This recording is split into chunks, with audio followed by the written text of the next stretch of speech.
I need you to stay with me for a moment. Not because I'm asking you to do anything or become anything or fix anything. I just need you to be here, to breathe, to let your shoulders drop just a little, to know that for these next few minutes, you don't have to be strong for anyone, not even for yourself. I want to tell you something that might sound impossible, maybe even foolish, but I need you to hear it anyway, because some truths are too important to keep, hidden behind the fear of sounding too romantic or too certain about things we can't yet see. I'm planning a wedding, not the kind you'd find in magazines or on someone's perfectly curated social media feed, not the kind where every detail is polished and performed for an audience. I'm planning something quieter than that, something sacred, a wedding that exists right now only in the hidden chambers of my heart, in the prayers I whisper when no one is listening, in the certainty I carry even when logic tells me to doubt. And the woman I'm planning it for, she doesn't know yet. She doesn't know that somewhere in this vast chaotic world, someone is thinking about her in the middle of ordinary moments. Someone is choosing her before she's even arrived. Someone is preparing a place for her before she's ever asked if there's room. That woman is you. I know what you're thinking. You're thinking this sounds like fantasy, like the kind of hope you've learned to protect yourself against, because hope when it breaks leaves the sharpest edges. You're thinking about all the times you believed in something beautiful only to watch it dissolve. All the times you were almost chosen, almost seen, almost enough. But wait just a little longer, because I want you to understand something about the way I see you. Even though we haven't met yet, even though I don't know the exact shape of your smile, or the specific sound of your laugh, or the particular way you look when you're trying not to cry, I know you in ways that go deeper than physical sight. I know you the way an artist knows a masterpiece before the first brushstroke, the way a songwriter knows a melody before the first note breaks the silence. I know you're tired, not the kind of tired that sleep can fix. I mean the tiredness that lives in your bones, the exhaustion of carrying yourself through years of almost loves and partial connections and relationships where you gave everything and received only fractions in return, the weariness of being strong when you desperately wanted to be soft, of being independent when what you really longed for was interdependence, of smiling through moments when your heart was quietly breaking. Do you ever wonder why you still ache? Why certain songs can undo you without warning? Why you can be surrounded by people and still feel profoundly alone? Why you've built such a beautiful life, successful, meaningful, purposeful, and yet there's still this hollow space that nothing else seems to fill? I think it's because you were made for a love that hasn't arrived yet, and your heart knows it. Your soul recognizes the absence of something it was designed to experience. It's not weakness that makes you long for this. It's not desperation or neediness or any of the harsh names you've called yourself in moments of frustration. It's recognition. It's your inner knowing that there's a missing piece to your story. And that piece has a face, a voice, a heartbeat that will one day sync with yours. You've tried to convince yourself otherwise, haven't you? You've tried to be enough on your own, to make peace with solitude, to transform loneliness into independence and call it healing, and there's nothing wrong with that. Learning to be whole alone is sacred work, but being whole alone and being complete in union, those are two different things, and you're allowed to want both. You're allowed to be strong and still desire someone to be strong with you. You're allowed to be capable and still long for partnership. There is something I want you to hear, and I need you to let it land in a place deeper than your doubts. You are not invisible. I know that's what it feels like sometimes, like you've crossed some invisible threshold where suddenly you're no longer seen the way you used to be, where your depth is mistaken for complexity, your wisdom is misread as guardedness, your standards are judged as impossible expectations, where men look past you or at you, but never truly into you. But I see you. I see the way you still believe in magic even after life has tried to convince you otherwise. I see the small sacred rituals you've created to keep yourself tender in a world that rewards hardness. The way you light candles for no reason, the way you save certain songs for certain moods, the way you talk to the moon or the morning sky or yourself in the mirror, searching for reassurance that you're still here, still feeling, still hoping despite everything. I see the loneliness you carry so quietly that most people would never suspect it's there, the kind of loneliness that doesn't announce itself, doesn't demand attention.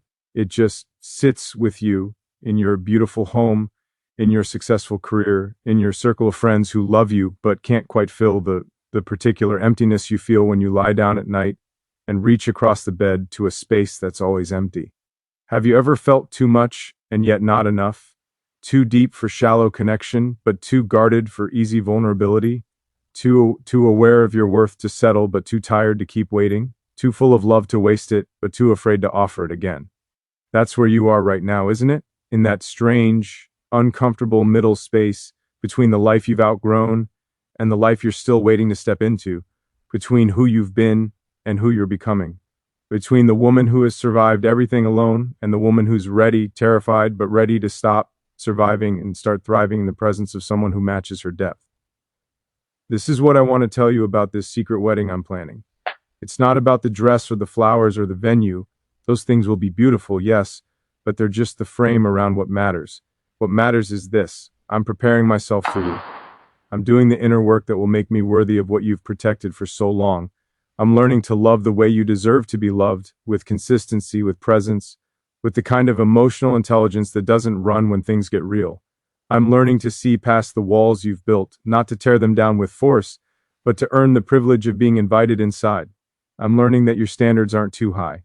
They're just specific, because you've learned the difference between what glitters and what's actually gold. I'm learning that your independence isn't a barrier to intimacy. It's the foundation that makes true intimacy possible. I'm planning this wedding in my heart because I know that somewhere you're also preparing. Maybe you don't call it that. Maybe you call it healing, or growing, or just surviving another day. But every time you choose yourself, every time you hold your boundaries, every time you refuse to settle, you're preparing. You're becoming ready for something your soul has always known was coming. And when we meet, there won't be fireworks or drama or the chaos of immature love. There will be recognition, the quiet, certain kind of knowing that doesn't need to announce itself. The feeling of coming home to someone who was always meant to find you. The exhale you didn't know you were holding. I know you're afraid to believe this. I know you've learned to protect your heart by expecting less, hoping smaller, imagining futures that feel safer because they demand nothing from fate or destiny or whatever name you give to the invisible forces that shape our lives. I know you've been disappointed. Enough times the faith feels dangerous. But what if this time is different? What if all those almost loves were just preparation? What if every heartbreak was teaching you to recognize the real thing when it finally arrives? What if your loneliness isn't a punishment, but a protection, keeping you available for something worth the wait? You are not alone in this. I'm here on the other side of time and distance, holding space for what's coming, planning not just a wedding, but a life, a partnership, a love that matches your depth, a ND mirrors your devotion. A relationship where you don't have to shrink or perform or manage someone else's emotions while neglecting your own. I'm planning quiet mornings and deep conversations, laughter that heals old wounds, silences that feel safe instead of scary, a presence that makes you remember what it feels like to be chosen.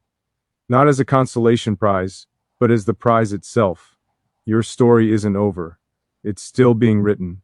And the most beautiful chapters, the ones you've been waiting for, the ones you've almost stopped believing in, they're coming, not because you've earned them through suffering, but because they were always meant for you, because you exist. And your existence alone is enough reason for this love to find you. There's something about the way you hold yourself together that breaks my heart and fills me with awe at the same time. You've become so good at it, haven't you? At appearing fine, at showing up with a smile that looks real enough to pass inspection, at answering, "I'm good," when people ask how you are, even though the truth is far more complicated than those two words could ever contain. But I want to talk about what's underneath that composure. The parts you don't show anyone, the versions of yourself that only come out when you're alone, when the door is closed, the phone is on silent, and you finally let your face show what your heart has been feeling all day. I want to talk about the woman who stands in front of the mirror sometimes and doesn't recognize herself, not because you've changed physically, but because somewhere along the way you became someone you never planned to be. Someone strong, yes, someone capable, absolutely, but also someone lonely in ways you never imagined loneliness could feel. Do you remember when you used to believe love would be easier than this? When you were younger, before life taught you its harder lessons, you probably imagined that finding your person would be straightforward, that it would happen naturally, organically, the way it seemed to happen for everyone else. You'd meet someone, feel something, and that something would grow into forever. Simple, beautiful, inevitable. But it hasn't been simple, has it? Instead, it's been a series of almosts and may, and this could be something, moments that dissolved before they solidified.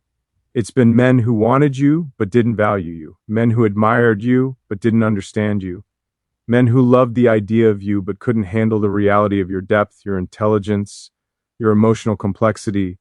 And somewhere in that accumulation of disappointments, you started to change your expectations, not consciously at first. It happened gradually, like erosion. Each time you gave your heart and got back only pieces of someone else's half-hearted effort, you adjusted. You lowered the bar. You told yourself that maybe you were asking for too much. Maybe soulmate love was just a fairy tale. Maybe settling for companionship would be enough. But it never was enough, was it? Because you can't unfeel what you know in your bones. You can't unknow the kind of love you were made for, even when you tried to convince yourself to be practical, to be realistic, to accept less. Something in you always resisted. Something in you kept holding out for the real thing.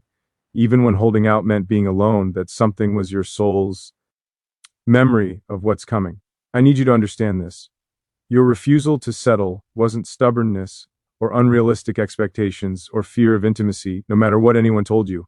It was wisdom. It was your deepest self protecting you from building a life with the wrong person. Because your deepest self knew, even when your conscious mind doubted, that the right person was real, was coming, was worth the wait. Think about all the relationships you've witnessed around you. The ones where people stay together out of convenience or fear of being alone. The marriages that look perfect from the outside but feel empty on the inside. The couples who've learned to coexist but not truly connect. You've seen them, haven't you? And something in you has always said, not that, not for me. I'd rather be alone than lonely beside someone. That knowing, that clear, uncompromising knowing has been your compass. And yes, it's made the journey longer, harder, more isolating at times. There have been nights when you've questioned whether you're being too picky, too demanding, too unwilling to compromise. Nights when you've wondered if maybe everyone else knows something you don't. That love is supposed to be practical, not passionate, comfortable, not consuming in the best possible way. But wait with me here because I need to tell you something about those doubts. Every time you've questioned yourself, every time you've felt like maybe you're the problem, every time you've wondered if you're too damaged or too difficult or too much, you've been wrong. Not about your wounds, those are real. Not about your complexity, that's real too. But about being too much, about being the problem. You're not too much. You've just been offering yourself to people who couldn't hold your depth. And instead of recognizing that they weren't equipped for you, you internalized it as a flaw in yourself. You looked at their inability to meet you where you are and decided you must be asking for something impossible. That's the cruelest trick, isn't it? The way we women are taught to make ourselves smaller. When we can't fit into the limited space someone else offers us, the way we're conditioned to question our needs instead of questioning why those needs aren't being met, the way we apologize for wanting what we deserve. I want you to hear me when I say this. You deserve someone who doesn't need you to explain your depth, someone who recognizes it, honors it, matches it, someone who doesn't make you feel like your emotional intelligence is exhausting, like your need for meaningful conversation is too much, like your standards are unreasonable. This is what I'm preparing for. This is what the secret wedding in my heart is really about. It's not just about finding you. It's about being ready for you. It's about becoming the kind of man who can hold space for everything you are without needing you to dilute yourself. The kind of partner who sees your walls not as obstacles to overcome, but as protection you built for good reason. Protection I'll never ask you to dismantle before you're ready. I'm learning what you've already learned. That real love isn't about finding someone who completes you because you're already complete. It's about finding someone who complements you. Someone whose strengths balance your vulnerabilities and whose vulnerabilities you can hold with tenderness. Psalm E1, who makes life richer, not because you needed them to survive, but because thriving is so much sweeter when shared.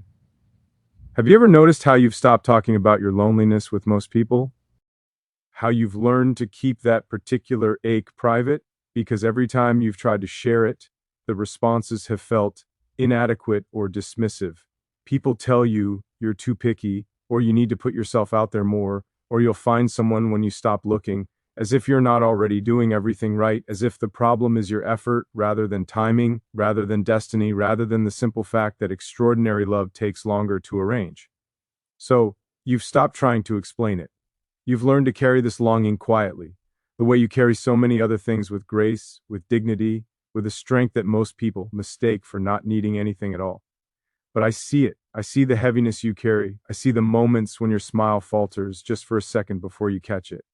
I see the way you fill your life with beautiful things, work you care about, friendships you nurture, hobbies you invest in, not as distractions from loneliness, but as ways to make the waiting bearable, as ways to prove to yourself that you're still alive, still growing, still becoming, even in the absence of the partnership you desire. And I want you to know that none of it has been wasted. Not the waiting, not the loneliness, not the heartbreaks that taught you what you don't want, not the nights you've cried yourself to sleep wondering if maybe you're meant to walk this life alone. None of it. Every experience has been shaping you into the woman who will recognize me when we meet. Every disappointment has been refining your ability to distinguish between what sparkles and what truly shines. Every moment of solitude has been teaching you how to be whole on your own. So that when we come together, it's not from need, but from choice, from desire, from the overflow of two complete people creating something neither could build alone. This is the truth I'm holding for both of us. Even when you can't hold it for yourself, our story has already begun. It began the moment you decided you'd rather be alone than accept a love that diminishes you. It began every time you chose yourself, every time you honored your worth, every time you walked away from almost enough because you knew somewhere deep in your bones that exactly right was still possible. I'm planning this wedding not because I'm naive about how hard love can be, but because I've done my own work. I've faced my own demons.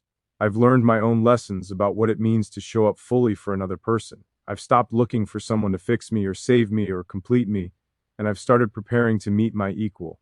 That equal is you. And when we finally find each other, not through forced timing or desperate searching, but through that mysterious orchestration of readiness meeting readiness, everything you've endured will make sense.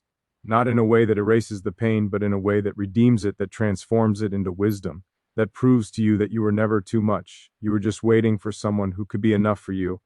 You're still here, still hoping, even when hope feels dangerous, still believing even when belief feels foolish, still protecting your heart while simultaneously keeping it open to the possibility that maybe, just maybe, the story isn't over yet.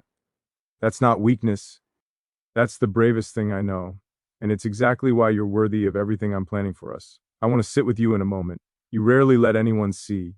It's late at night, the kind of late where the world has gone quiet, and you're finally alone with yourself. Really alone without the distractions you usually keep between you and the deeper feelings. The phone is dark, the tasks are done, the performance of the day has ended, and there you are lying in bed staring at the ceiling or out the window and feeling everything you've been too busy to feel.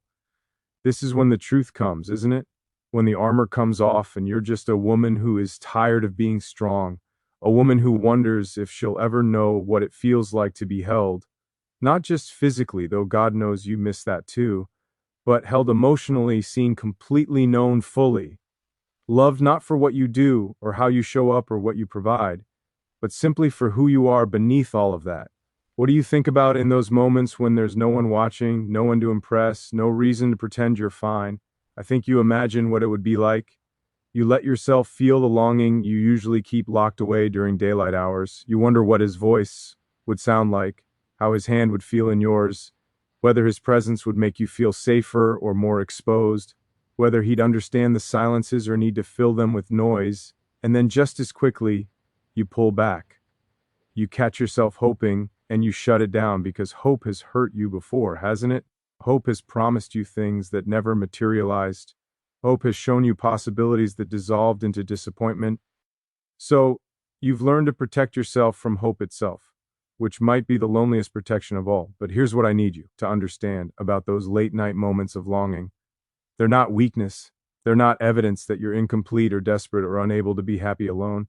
They're your soul's way of reminding you that you were made for connection. That partnership isn't a luxury or a bonus or something only other people get to have. It's part of your design, part of your purpose, part of the fullness of life you're meant to experience. You've tried so hard to kill that desire, haven't you? To logic it away, meditate it into submission, affirm it into non-existence. You've told yourself that needing someone is a weakness you can overcome with enough self-love and personal growth. You've tried to convince yourself that maybe you're meant to be alone, that maybe this deep desire for partnership is just conditioning you need to unlearn. But it won't go away. No matter how much you grow, no matter how whole you become, no matter how beautiful and full your life gets, the longing remains. Not as a deficiency, but as a compass pointing you towards something real, something possible, something written into your story from the beginning. Do you know what you're really afraid of? Not being alone. You've proven you can handle that. You're afraid of being seen, really seen. Not the polished version you show the world, not the strong, capable, put together woman everyone admires, but the messy, uncertain, sometimes insecure woman underneath, the one who doesn't always have answers, the one who sometimes feels lost even when her life looks perfectly mapped out. To the one who cries for reasons she can't fully articulate, the one who wants to be soft, but has learned that softness gets taken advantage of. That woman, the real you beneath all the strength and independence and competence, she's the one you're afraid to reveal. Because what if you finally let someone see her and they decide she's too much or worse, not enough? What if you dismantle your walls only to discover that what you've been protecting all this time isn't valuable to the person standing on the other side? This is the exposure I want to talk about. The vulnerability that terrifies you more than loneliness ever could. You've been alone for so long that you've forgotten what it feels like to be truly vulnerable with another person, to let someone witness your uncertainties, to admit when you don't know what you're doing, to ask for help not because you need saving, but because sometimes sharing the weight makes it bearable, to be emotional without apologizing for it, to want something desperately without pretending you don't care about the outcome. The thought of that kind of openness probably makes your chest tight right now, doesn't it? Because vulnerability is surrender. It's releasing control. It's standing in front of another person without your armor and trusting that they won't use your softness against you. And trust, real trust. That's the thing you've had the hardest time rebuilding after it's been broken so many times. I understand why you've closed yourself off. I understand why you've built walls so high that even you sometimes forget what it feels like to live without them. Every brick in those walls represents a wound, a betrayal, a moment when you were open and someone took advantage of that openness. A time when you loved fully and received only fractions in return. Those walls make sense. They've served you, they've protected you from further harm, but they've also kept you isolated from the very thing you long for. And somewhere deep inside, you know it's time to start thinking about what it would mean to let someone in again. Not someone who demands entry, not someone who tries to bulldoze through your boundaries, but someone who stands at the gate and waits. Someone who proves through consistency and patience that the space inside your walls is sacred ground they're honored to be invited into. That's what I'm preparing to be. Not a conqueror of your defenses, but a guardian of your vulnerability. I want to tell you what I imagine about our first real conversation. Not small talk, not surface pleasantries, but the moment when you let me see something true about who you are. And I don't flinch. I don't try to fix it or dismiss it or make it about me. I just receive it, hold it, honor it. Maybe you'll tell me about the disappointments you carry, or the dreams you have stopped saying out loud because they sound foolish to everyone else, or the specific kind of loneliness you feel that no one else seems to understand, or the ways you've been hurt that still ache, even though you thought you'd healed them. And I'll listen, not to respond, not to solve, just to know you, to witness the parts of yourself you've kept hidden for so long that you've almost forgotten they exist. That's when you'll start to feel it. That unfamiliar sensation of being safe enough to be real, of not having to perform or manage or protect, of being met where you are instead of where you think you should be. It will terrify you at first. You'll probably pull back, test me to see if I'll stay or run, and I'll stay. Not because I'm perfect, but because I recognize what I'm being offered. The privilege of knowing you beyond the surface. Have you ever thought about what it would be like to be pursued? Not chased in that exhausting gameplay way, but pursued with intention, with clarity, with a man who knows what he wants, and what he wants is you. You've spent so much time being the one who initiates, the one who plans, the one who tries to make things work. You've been the emotional labor, the communicator, the bridger in relationships with men who couldn't meet you halfway. You've exhausted yourself trying to teach grown men how to love you properly, how to show up consistently, how to value what they have. Imagine not having to do that. Imagine a man who already knows, who doesn't need to be trained or convinced or managed into treating you with the love and respect you deserve, who pursues you not because he's trying to win a prize, but because he recognizes you as the answer to prayers he's been whispering for years. That's what the secret wedding is about.